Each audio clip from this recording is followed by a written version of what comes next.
హా, ఏ మాత్రం రుద్దితే గాని తగ్గదు సారు. ఏంటి? దురద, వీపు దురద. అవ్వా, అయ్యో టైలర్, మళ్ళీ కావాలని చూస్తున్నావు. ఉన్నట్టుండి పెళ్ళాం మీదకి గాలి మళ్ళిందేంటి వీడికి? రోజు టాబ్లెట్స్ వేసుకుంటున్నాడు కదా, పని చేయడం లేదా?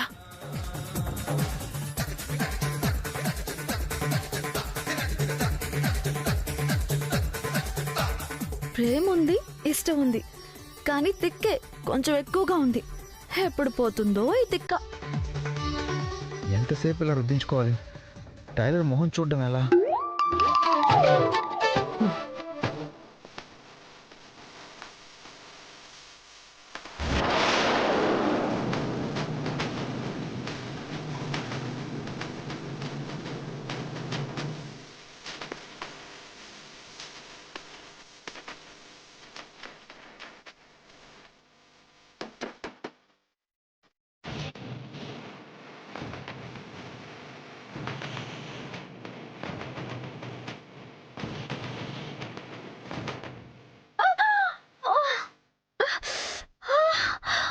ఏమైంది టైలర్? టైలర్, ఏమైంది టైలర్?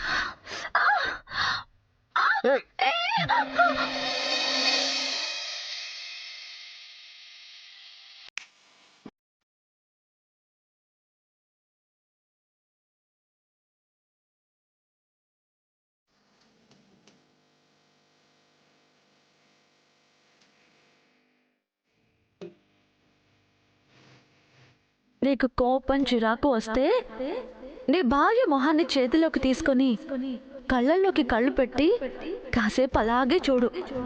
అప్పుడు కోపం మొత్తం పోతుంది.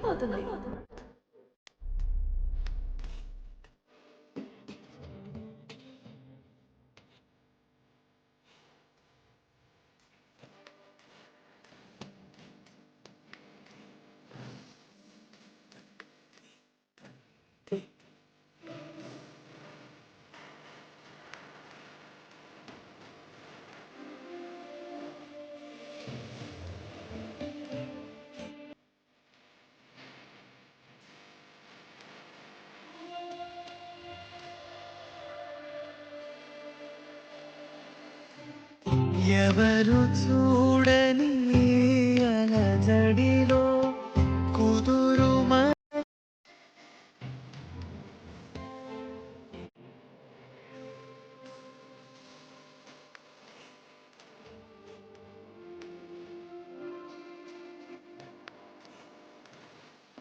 నీలి కన్నుల్లోనే ఆకాశమే.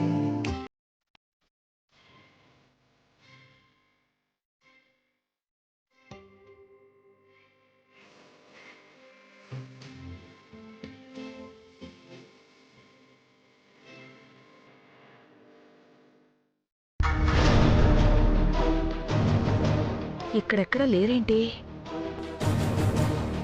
నిజంగా వీపు తోమించుకోవడానికే పిలిచాడా? ఇద్దరు బాత్రూంలోకి దూరారా ఏంటి?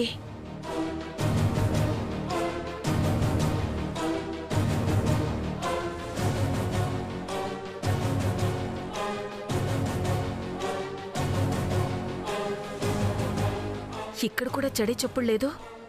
అసలున్నారా లేరా?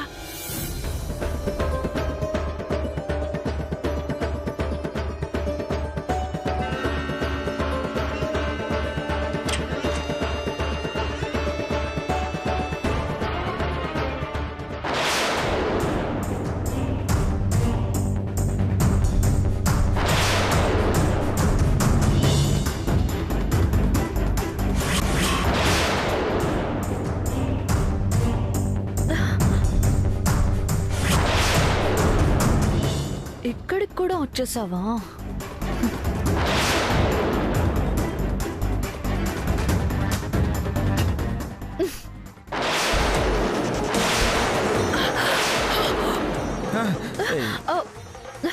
ఏమైంది? పందికొక్కసారు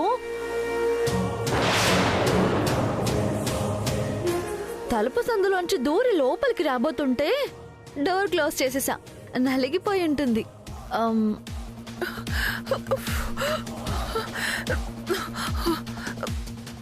చాలా సారు. ఏంటి? అదే వీపు తోమడం. సరే సరే, ఇంకేం అవసరం లేదు.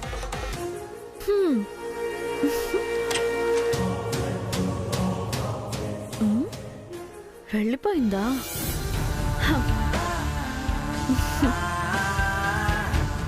అమ్మయ్యా, మాతాజీ మంత్రం పనిచేస్తుంది. కొంతకాలం ఆ టాబ్లెట్స్ జోలికి వెళ్లకుండా చేయాలి.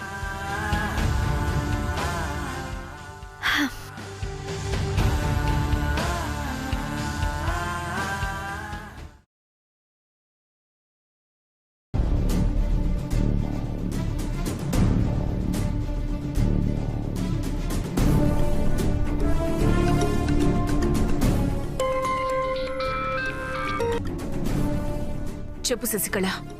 ఉండు, మీ ఆయన్ని కూడా లైన్లోకి తీసుకొస్తాను.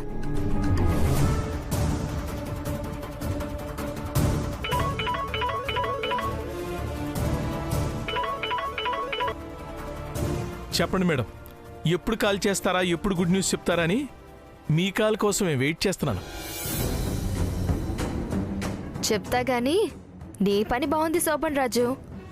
జైల్లో కూడా ఫోను ఫెసిలిటీస్. అలాగని చెప్పి ఇక్కడే పర్మనెంట్గా ఉండమనేరు. అయినా పెళ్ళా ఉన్నోడికి ఇంటికి జైలుకి పెద్ద తేడా ఉండదులేండి.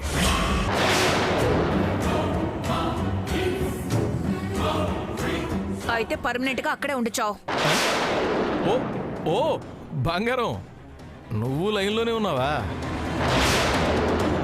పర్వాలేదులే, నీకు నాకు మధ్య ఇలాంటివి మామూలే గాని ఏంటి విషయం? నువ్వు ఎదురు చూస్తున్నదే శోభన్ రాజు. నాకున్న పలుకుబడి మొత్తం ఉపయోగించి అటార్నీ జనరల్తో మాట్లాడాను. డైరెక్ట్గా గవర్నర్ దగ్గరికి ఫైల్ పంపించి నీ పేరుని రిపబ్లిక్ డే రిలీజ్ ఖైదీల లిస్టులో చేర్పించాను. ఏ టైంలోనైనా ఆర్డర్స్ రావచ్చు. అబ్బా మేడం, మేడం, ఎండాకాలంలో ఐస్ పుల్ల చేతిలో పెట్టినంత చల్లటి వార్త చెప్పారు మేడం.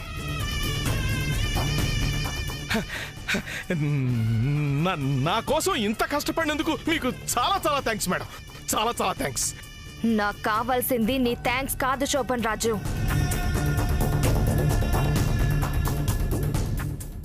నేను నిన్ను బయటకు తీసుకొస్తుంది నీ మీద ప్రేమతోనో నీ భార్య మీదున్న స్నేహంతోనో కాదు, ఆ ధరణి మీదున్న పగతో.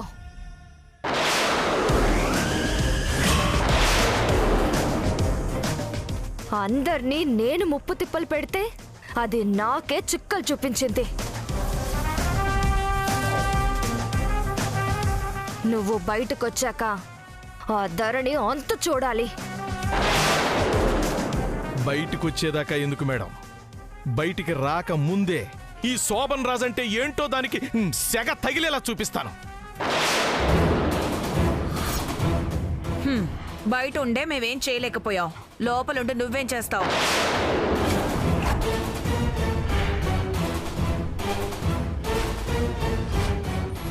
ఎక్కడున్నామన్నది మ్యాటర్ కాదు పెళ్ళం, ఏం చేశామన్నదే అసలు మ్యాటర్.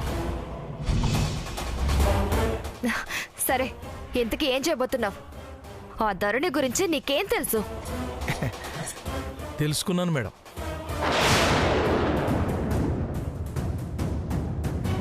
మీరెప్పుడైతే నన్ను కలవడానికి జైలుకి వచ్చారో అప్పుడే ధరణి గురించి మొత్తం ఇన్ఫర్మేషన్ నా పెళ్ళాం దగ్గర నుంచి సేకరించేశాను. ప్లాన్ కూడా రెడీ చేసి చెప్తాను మీకు. పెళ్ళాంస్, నీకు రావలసిన తాళాల గుత్తి దాని దగ్గరికి వెళ్ళిందన్నావు కదూ? నేను బయటికొచ్చేలోగా ఆ తాళాల గుత్తి నీ చేతికొచ్చేలా చేస్తాను. నిజంగానా? నిజం బంగారం, నీ మీదొట్టు.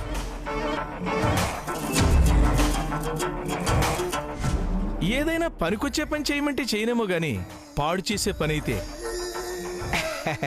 పర్ఫెక్ట్గా చేస్తానని నీకు కూడా తెలుసు కదా. నాకు వదిలేసి నువ్వు ధైర్యంగా ఉండు.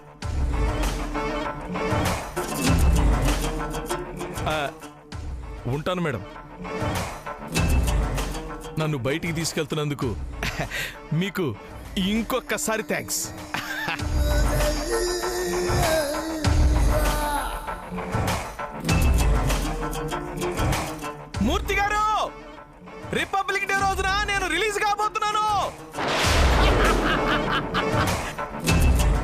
శోభన్ రాజు చెప్పాడంటే చేస్తాడు. తాళాల గుత్తి నా చేతికి రావాలి, అవి పెట్టుకుని ఈ ఇంట్లో అటూ ఇటూ తిరగాలి.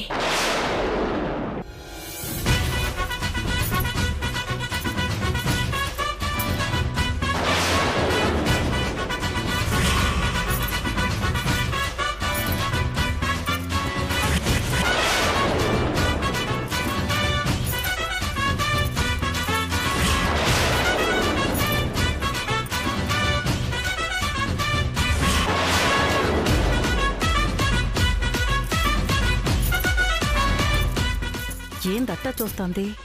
ధరణమ్మ చేతిలో తాళాలు గుర్తు చూసి కడుపు మండుతున్నట్టుంది.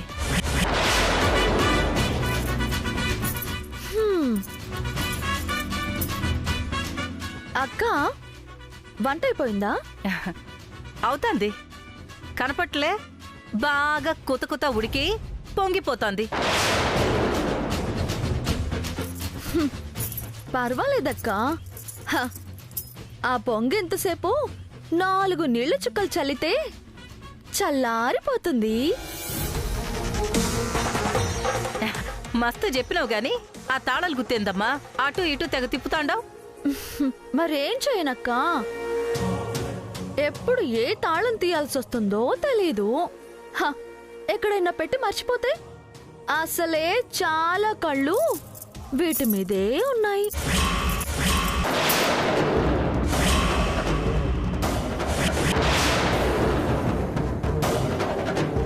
ఆ కళ్ళని నిన్నేం చేస్తాయిలే కాని నేనంటోంది తాళాలు ఇట్ట పట్టుకున్నావేందా అని. అసలు ఈ తాళాలంటే ఏందనుకున్నావు? ఈ ఇంటి పెత్తనం. ఈ ఇంటికి వేదవతమ్మ మహారాణైతే నువ్వు యువరాణి లెక్క. ఈ తాళాలు గుత్తి నీకు కిరీటం లెక్క.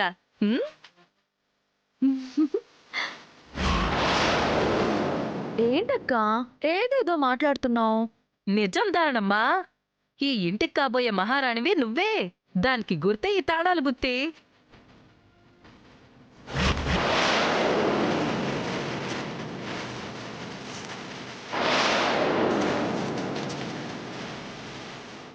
అట్లాంటి తాళాలు గుత్తిని ఎవరైనా ఇట్ట చేతులతో ఊపుతూ తిరుగుతారా? కిరీటం ఎట్టుకోవటానికి ఒక సోటున్నట్టే ఈ తాళాలు గుత్తికి కూడా ఒక సోటుంటుందమ్మా. ఆడ్నే ఎట్టుకోవాలా. ఏం వద్దక్క, నేనెత్తి చేతిలోనే పట్టుకుంటాను. నాకు ఇలాగే బాగుంటుంది. నీకు బాగుంటే సరిపోద్దా? చూసేటోళ్ళకు బాగుండొద్దు. ఎట్టయి చెప్తా. ఇలా పట్టుకుని కుర్చీళ్ళని పక్కకు జరిపి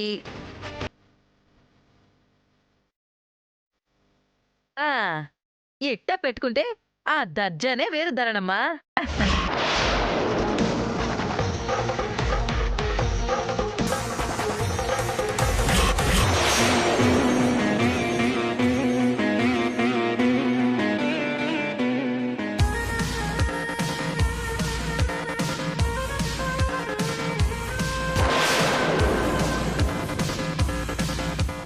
ఏది ఇప్పుడు నడుం తిప్పుకుంటూ అటు ఇటు 4 అడుగులు వేయి.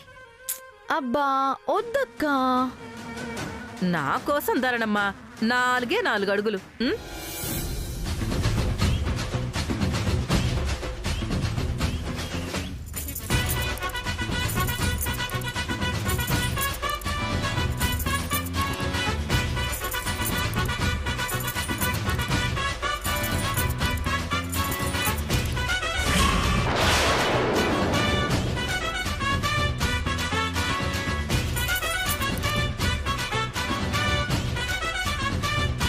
అరే ఏం నడుస్తున్నావు ధరణమ్మా?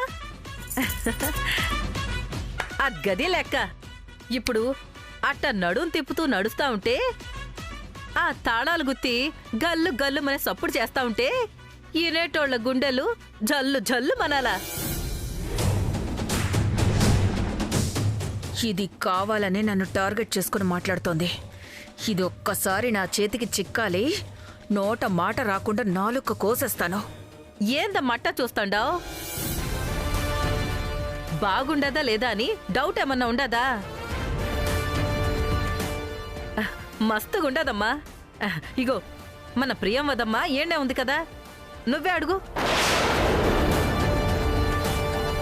ప్రియం వదమ్మా, ఆ నడుము ఆ తాళాలు గుత్తి ఎట్టుండదో చెప్పు. ఆపవే. ఏంటే నువ్వేం మాట్లాడుతున్నావో, ఎంత గుచ్చి మాట్లాడుతున్నావో తెలీదనుకున్నావా? ఇంకొక్క మాట మాట్లాడావంటే నాలుక కోస్తాను ఏమనుకున్నావో. పిన్ని ఏంటా మాటలు? ఇంతసేపు మీరు మాట్లాడినవేంటి? నువ్వు అనలేక దాని చేత అనిపిస్తున్నావో లేక కావాలనే అనిపిస్తున్నావో తెలియట్లేదు కానీ, ఏయ్ పనిదానివి పనిదానిలా పడుండు. ఏదో దన్నుంది కదా అని నోటికొచ్చినట్టు వాగితే దిక్కులేని చావు చావాల్సి వస్తుంది.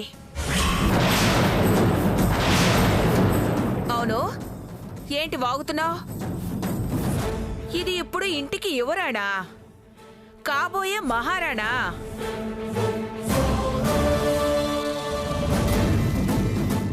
ఈ తాళాల గుత్తి వజ్రాల కిరీటమా? సరే, ఎన్ని రోజులు ఈ కిరీటం పెట్టుకుంటుందో, ఎన్ని రోజులు ఈ సింహాసనం మీద కూర్చుంటుందో నేను చూస్తాను. తొందరలోనే ఈ తాళాల గుత్తి లాక్కొని నా నడుము కుచ్చిళ్లలో దోపుకోకపోతే నా పేరు ప్రియంవదే కాదు. పులిహోర పిన్ని, ఏమన్నావు? పులిహోర పిన్ని అన్నాను. ఏదో చెయ్యకపోతే నా పేరు ప్రియంవదే కాదు, పేరు మార్చుకుంటానని ఇందక్కడి నుంచి తెగ వేళ్ళు ఊపుతూ పులిహోర కలిపేశావు కదా. ఎలాగో మీరు అనుకున్నది జరగదు, పేరు మార్చుకోవాల్సి వస్తుంది. కాబట్టి ప్రియంవద పిన్ని కాస్త పులిహోర పిన్ని అని మారిస్తే ఎలా ఉంటుందా అని ఆలోచిస్తున్నాను. బానే ఉంటుంది. పులిహోర పిన్ని మారుస్తావే, బాగా పొగరెక్కింది కదా. నువ్వు ఏమన్నా మారుస్తావు. తాళాలు నా చేతికి రాని పొగరు మొత్తం దించేస్తా. పులిహోర పిన్ని మంచి పేరెట్టినావు, కొళ్ళుకు చేస్తుంది. అది సరే గాని తాళాలు తన చేతికొస్తాయని మొన్నటి నుంచి అంత గట్టిగా చెప్తోంది. అసలేం ప్లాన్ చేస్తుంది? ఆవిడ మొహం ఏదో ఆవేశంలో ఇష్టానికి వాగుతుందంతే, అంత సీన్ లేదు. ఆ పాపిష్టి కళ్ళు నీ మీద పడ్డాయి గాని దిష్టి తీస్తాను. పద రామ్మా రా.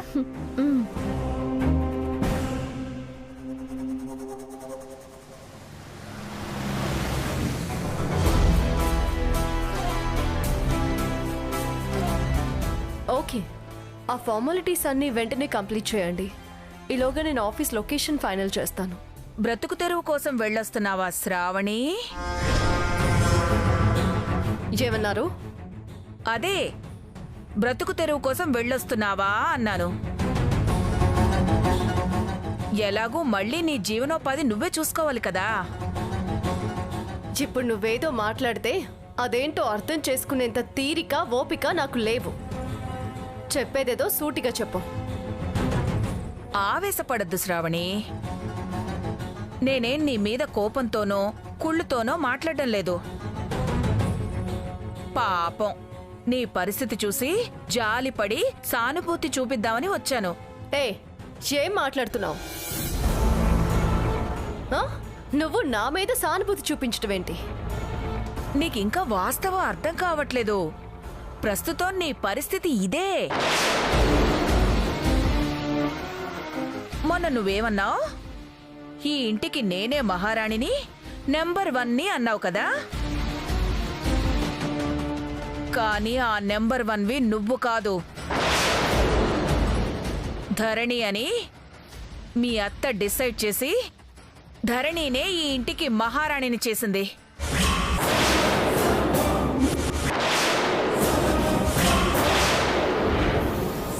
మొహంలో కోపం చూస్తే తెలిసిపోతుంది. పాపం లోపల ఎంత మండిపోతున్నావో.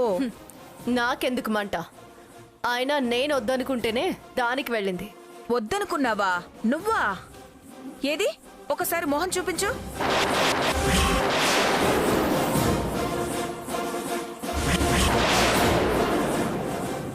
ఏదో గొప్పకి పోయి నాకివన్నీ ఎందుకని నీ మొగుడి దగ్గర అనుంటావు. వాడేమో అదే నిజమనుకుని నీ చేతిలోకి రావాల్సిన తాళాల గుత్తిని మీ చెల్లెలికి వెళ్లేలా చేశాడు. కొంతమంది డబ్బు లేకపోతే బతకలేరు, ఇంకొంతమంది అధికారం లేకపోతే బతకలేరు. నీది ఆ రెండో కేటగిరీ. కానీ పాపం ఇప్పుడు ఆ అధికారమే లేకపోవడమే కాకుండా నువ్వు ఎంతో తక్కువగా చూసే నీ చెల్లి మోచేతి కింద నీళ్లు తాగాల్సిన పరిస్థితి వచ్చింది. ఏయ్, ఆపుతావా? వింటున్నాను కదా అని ఇష్టం వచ్చినట్టు మాట్లాడుకో. ఈ శ్రావణికి ఎవరి మోచేతి కింద నీళ్లు తాగాల్సిన అవసరం లేదు. ఆ కర్మ కూడా నాకు పట్టలేదు. ఆల్రెడీ దరిద్రం పట్టినట్టు పట్టేస్తే ఇంకా లేదంటావేంటి?